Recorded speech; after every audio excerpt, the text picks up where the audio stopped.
بالنسبة للدعاوي اللي مرفوعة على المجلس الجهوي،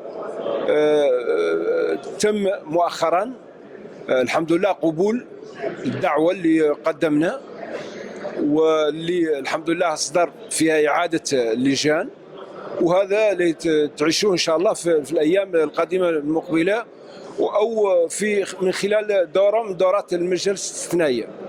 تيقن على أساس أن اللجان سيعادون بالرغم من أي كان، لأن القانون كينص على تشكيل اللجان، القانون الداخلي اللي نظمنا، ولكن للأسف القانون الداخلي لم يحترم، وهذا ما دفعنا إلى رفع الشكاية.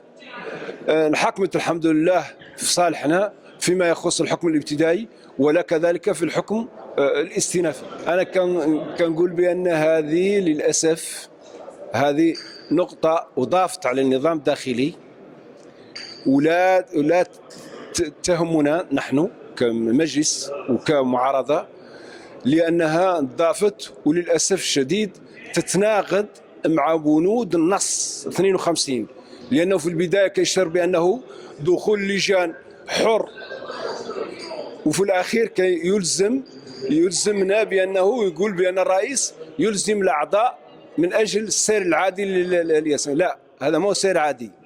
عندما تفرض علي أي شيء هذا ينقال عنه ديكتاتورية، وينقال عنها بعيدة كل البعد عن الديمقراطية اللي تنادي بها الدولة ديالنا. نحن مستعدين على دخول أي لجنة كيف ما كان نوعها.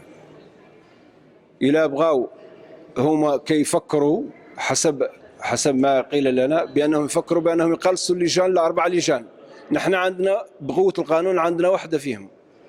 نحن إلى حكمنا واحدة لا نعملوا جانب المجلس جانب اللجان. حسب علمي بأنه ضروري، لأنه لا يمكن أن نبقى محبوسين في هذا المشكل ديال إعداد اللجان، لأنه نحن ملزمين بإعداد اللجان من أجل دورات تعود في حقها وفي قانونها. شكرا.